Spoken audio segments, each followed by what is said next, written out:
Hey guys, it is Melissa and welcome back to my channel. If you are new here, my name is Melissa Ellen and I do true crime videos. So here's the deal, guys. I want to raise awareness on missing persons and try to help with unsolved cases. But obviously we talk about more than that. So today we are going to talk about, let's call it a story. Let me explain what I mean, okay? We have a case of a 21-year-old girl by the name of Elisa Lam who came from Canada to California for vacation. And she was found dead inside of a water tank on top of the Cecil Hotel. Okay. Truly sad. So to her family and to friends and things like that, I mean, no disrespect. This is so sad. And at the end of the day, that is what happened. That is what police have determined happened. And it seems to be that's what the family has settled and rested with. But there's a whole theory about what really happened and what's really gone on. And it's so interesting. And I just keep coming back to it that I can't not talk about it. I first saw this case when it was in the media and she was missing because they put out a video shortly after she went missing, which I'm going to share with you guys. I just want to tell you how I come across these cases if you're interested. And I remember seeing that and I was like, oh, that's weird. And then they started talking how she looked like she was possessed. And I kind of I exited out of it because, in case you guys don't know, I don't really understand all of that. So it's very intriguing to me, but I don't know what I believe in. So I immediately, when I hear that, I exit out.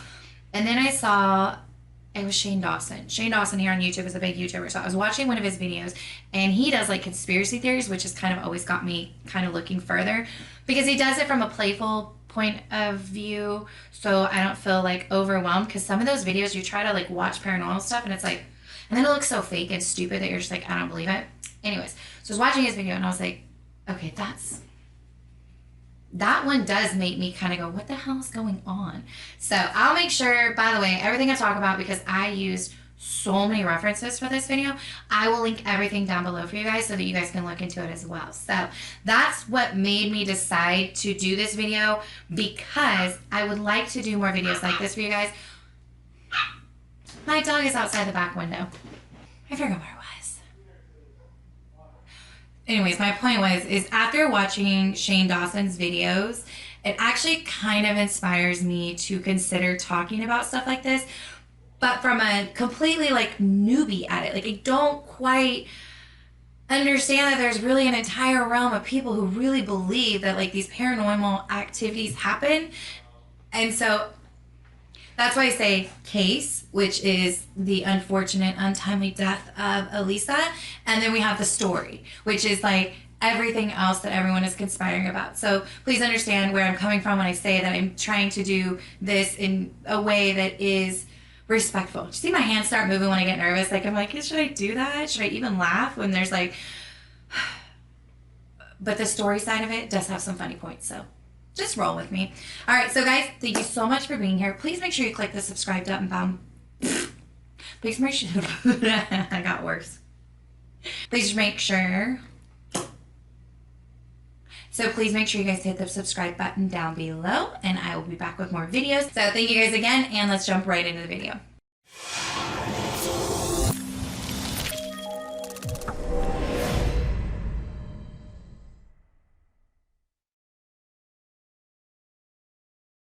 Okay, so let me give you a little bit of background that I could find on Elisa Lam, okay? That was the hard part is, first of all, she is from Canada.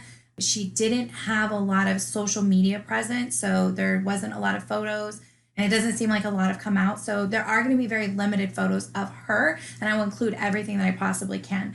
Now, this is 2013, so social media was completely hopping and going. So from what could be found online about her, she had a Tumblr, she had an Instagram, and she had a Twitter. And on those, she did post pretty average things. There was nothing on there that she posted that was extremely outrageous in any way of thinking, but a lot of her posts seemed to be kind of not superficial. Superficial would mean you were stuck up. Vague. Like it could almost have been anyone's profile. They seem to be accurate of time, like as to what was happening with someone. Okay, for example, there were a lot of photos of like coffee cups, which is like something like I know I've posted like, hey, here's my morning coffee. And like photos pointing down at the ground of her shoes. Okay, I've done this before too. So but there wasn't photos of her. And a lot of what she posted showed that she was like a thinker, she was a bright girl, she was into like the Colbert Report, things like that. And I saw that from other people that were talking about that. So it kind of gives you an idea of the type of person she was. So I'm guessing she was a little more reserved about actual posting photos of herself. There's like a photo of her in a dressing room, but you can't see her face. The way I'm saying this kind of leans into what we talk about later. There's a lot of people who believe that this is like she's fake, like she doesn't really exist. And so these profiles like try to lend to that. But if you go back and read them, they just seem like a young girl who wasn't like a really involved poster. And a lot of the people she engaged with on the accounts were like kind of random accounts. Like they don't seem to have a lot of following. They didn't seem to be very personal. So I'm getting more of a, she had these profiles and she would like share stuff, but she wasn't really like involved. Like that wasn't her friends. And she was traveling by herself. So maybe she just didn't have a big group of friends. She was kind of stuck to herself. So I'll post what I can find of these accounts to kind of give you guys an idea of what I'm talking about, because it's hard to explain. It's just more of a feel. Like when you ever get in like an account, like somebody sends you a request to follow them and you go to look at it and the first thing you're like, oh, I don't know them. But then you're like, oh, well, let me just see, like maybe there's someone I want to know or they want to know me for a reason. And you just kind of scroll through their page and you're like, oh, okay, well, it's really a person. But like, where's their dog? Where's their car? Where's their house? Where's their best friend? Where's their mom? Like you kind of like, you're like, yeah, I don't really know. Like I don't know you. Okay, so that's the kind of person that she seemed to be. Now, she was 21 years old, and she was a student in Vancouver in Canada. Now, she's Cantonese descent, and I'm going to put up her name for you. I don't want to mess it up of her actual full name, and she went by Elisa Lam. So here's what I could figure out. Elisa decided to come to California to have a vacation to tour the area. Now, she arrived in San Diego, California, and then she traveled to LA. San Diego to LA. Ooh. I don't know. I'm about 5 hours from San Diego and LA is about 2 hours. I'm guessing the actual trip from San Diego to LA is like 3 hours. And she made the trip to LA and she ended up staying at the Cecil Hotel. There's a little bit of confusion about the fact that she arrived in San Diego on the 26th and then she supposedly stayed for a while, but then she got checked into the Cecil and then she was last seen on January 31st. So this was all a very quick time frame.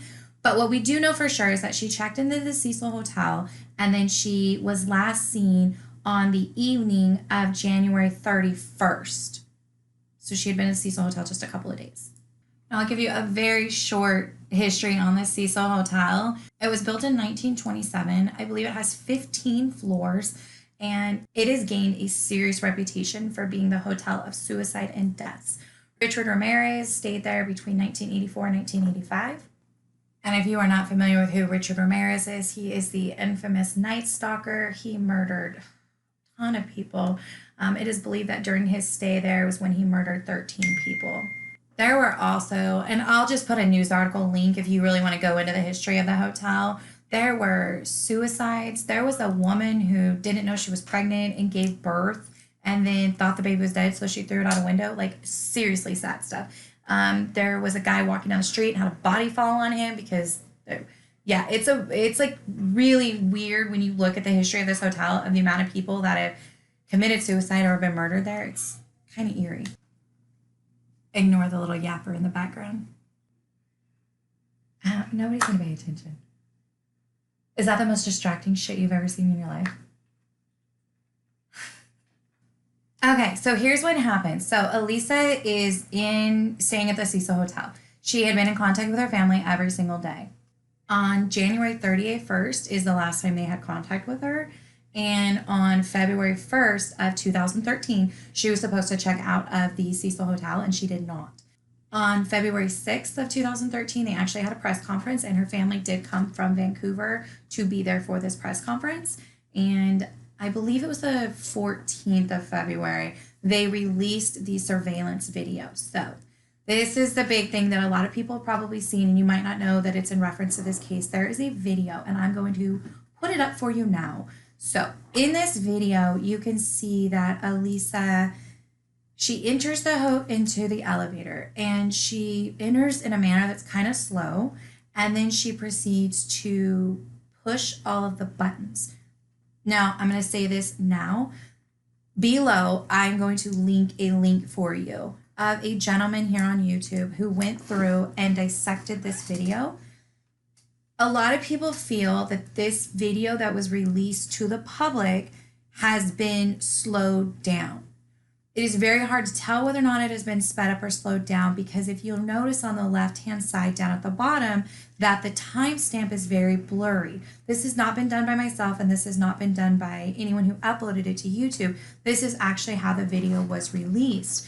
Now, there's several different theories on why this could be, that maybe it was formatted from an old like VHS to a new DVD, because it was an older hotel. There's been all kinds of people. There's a lot of conspiracies on that as well. Those ones were a little over my head because I don't understand technology that deep, like how to that's just beyond my head, how to edit a video like that to put out for mass production. Like, I wouldn't know how to do that. So these people who have more knowledge than I do have gone in at the timestamp, because see how you can't see it, and tried to figure out what it's supposed to be. And the only thing they can figure out, two things, is number one, it really appears that speeding it up would be the only way to make that timestamp seem like it's working, because there's a number that changes every 60 seconds. So that appears to be the number. Anyways, I'll put the video for you. You can watch his video because he did it. He can have credit for it. But it really seemed like he's correct, and that this video was slowed down before it was released to public. So it could have been slowed down because they want you to catch something, but they should have said that. Or who slowed it down? Was it the police so people would feel more comfortable with the theory that she was acting erratic? Or was it somebody in the hotel trying to cover something up? There's a lot of questions about this video, but here's what you can tell in the video. She's not acting normal. Here's what you can tell from the video. She is definitely struggling with something. Something is going on. She's looking around. She's stepping in and out. You also can't confirm 100% the time frame, but from the people, also the very educated people who know what they're doing, they believe that that video was recorded on January 31st, right at the end of the 11 o'clock hour, going into midnight, turning it to February 1st, because there's some issues of when she was last seen. Some people said January 31st, some people said February 1st. So if you go with that theory, it makes sense. But again, you can't really see that time stamp, so you can't really tell. But they believe that it's that, or it's 8 o'clock in the morning, but the 8 o'clock in the morning doesn't seem to match with a lot of things. She was seen at a bookstore that day. So it really seems like that is the middle of the night. So why this young girl got up in the middle of the night is unknown.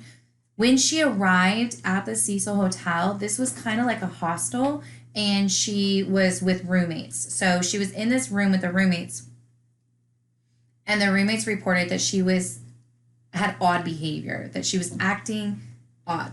And there's no information on that, what she did or what she said, but they made a request that they switch rooms, and Elisa was put in her own room. And then at midnight, she's out just in the hallways, walking in and out of the elevator. It's so strange. So the thing to know about Elisa is that she had actually been diagnosed bipolar, and she was on medication for bipolar.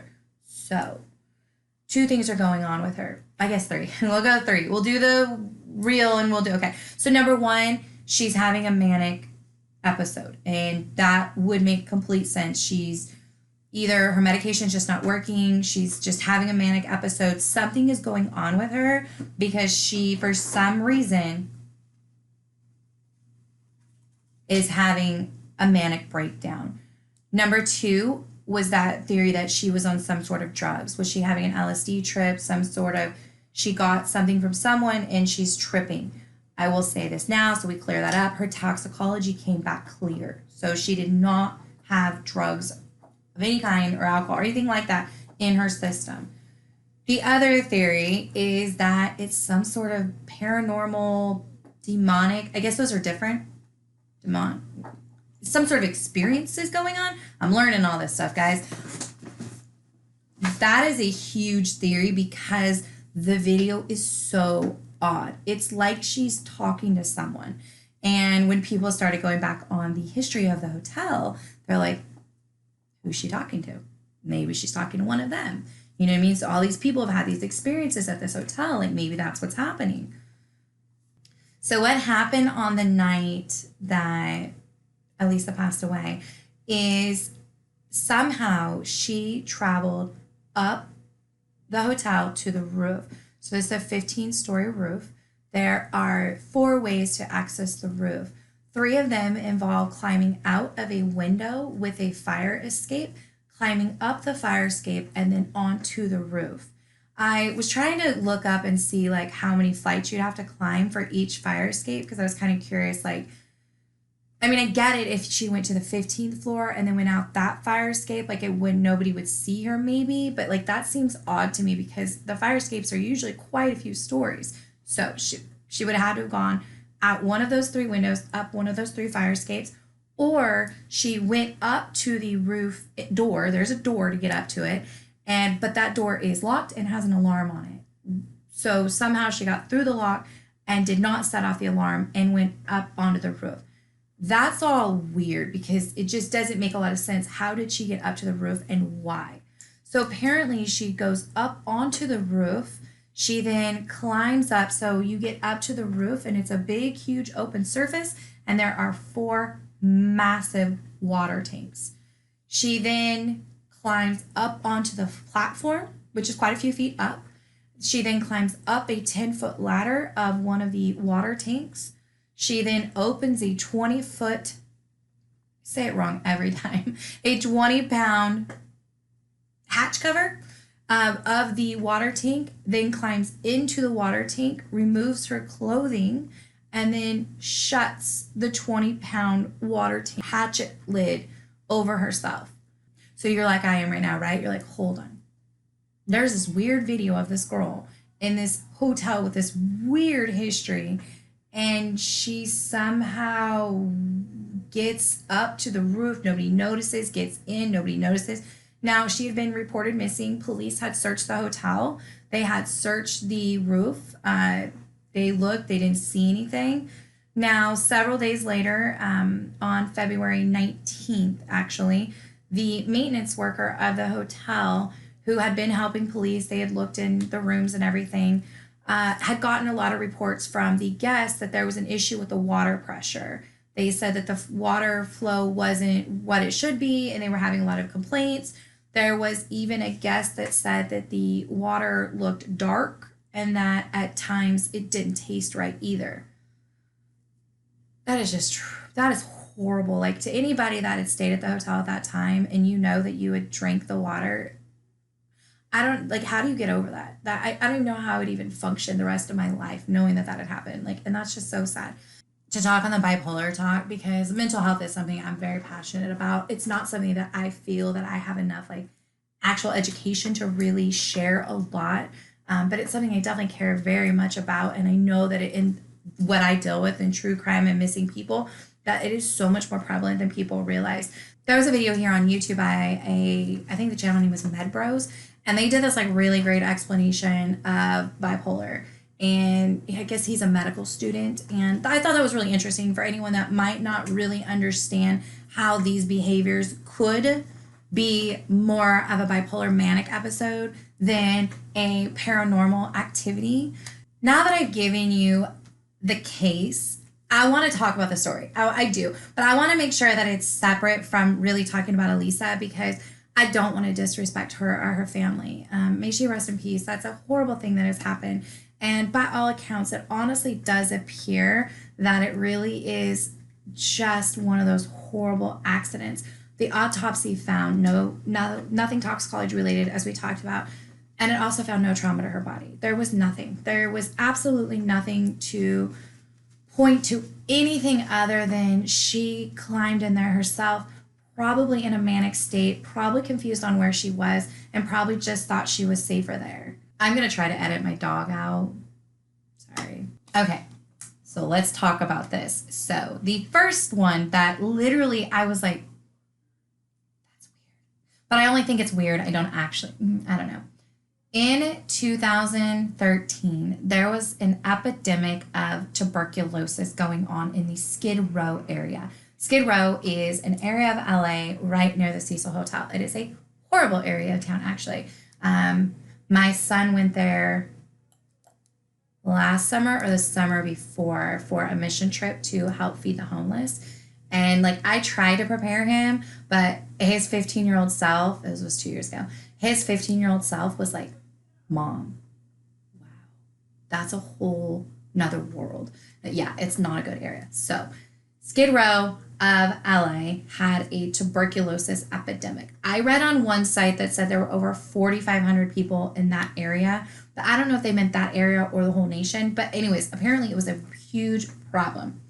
In 2009, so just a couple years prior, there was a product, a test kit that was on the market to test for tuberculosis. So now we're getting into this like vaccinations, pharmaceutical world, like this whole like drama topic.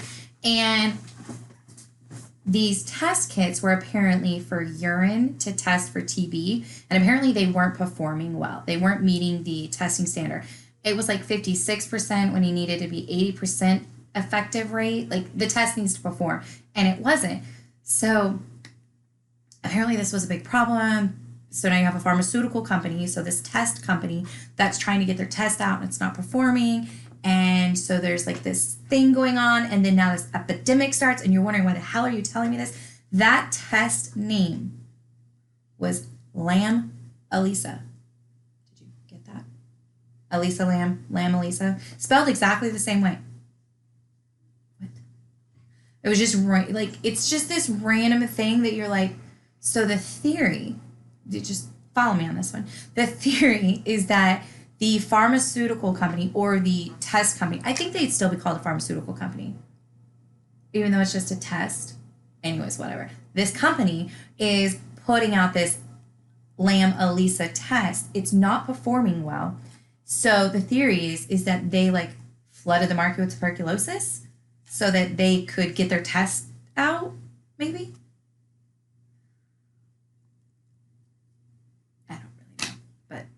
That was definitely weird that was going on, and then that was her name. A lot of people really got all over it. They were worried about the water. There was a whole thing that was going on with that. There was also some questions about how she got into the tank. There are photos, which I'll include, I'm sure I can include it, of the scene, and there's firemen, and they are cutting off the top. And so people were like, why are they cutting the top off? If she was able to climb in, then she should climb out. But I think that what that was is that they just made the opening bigger. Because just because it was big enough for her to climb in and get out easily doesn't mean it was big enough for CSI to extract the body and the belonging without tampering it in any way. They want more space to work with. But there were people that were like, that was staged, that's not real, they're not real firemen, that there was actually like news reporters there and it was all just actors. I'll link that for you as well. That also led into, so how we were talking about her social media profiles, how they seemed slightly vague, slightly non-personal. They felt that there's like this big theory that she's not a real person, that she doesn't exist, that she's some sort of a CIA agent, or even bigger, that this is all like some sort of social media ploy, like the whole thing is a complete hoax. It never happened. It never happened. She never existed, and there was never a death, and it never happened. And that it was all just this big, huge ploy to see if you could fake an entire news story to the news and how far it would go.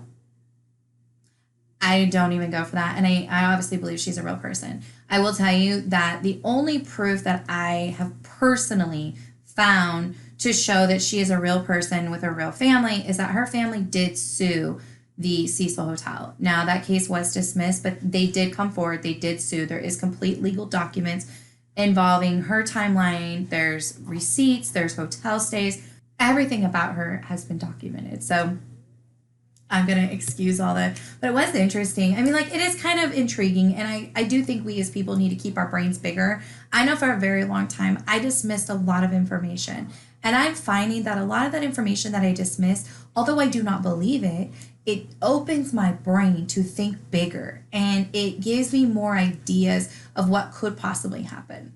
I was going to head over to the Cecil Hotel tomorrow, and I was just going to take you guys with me and add that on. But I already knew this, but I didn't know how much it had changed. But the Cecil Hotel has been it's been changed. They've moved part of it is like buildings you can rent out. They've renamed it. It's now called Stay on Main Street. It's not even the same anything. And to be honest, I don't know. I saw that another YouTuber had went there not too long ago.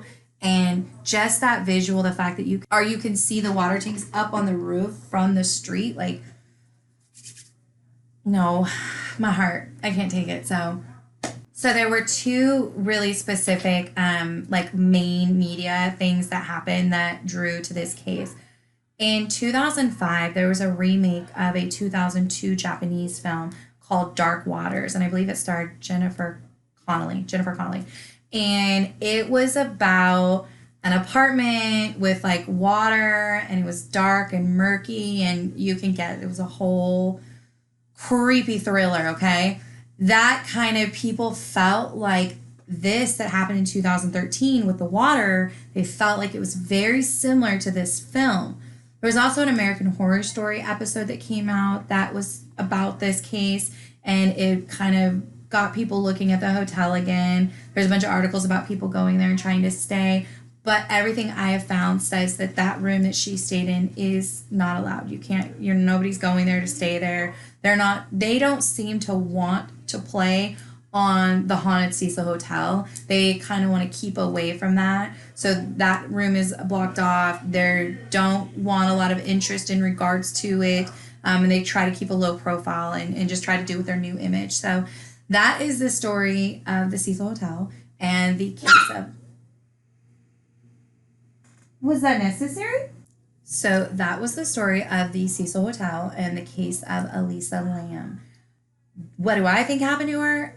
I 99% believe that she unfortunately had a manic breakdown and caused her to put herself in a really horrible situation.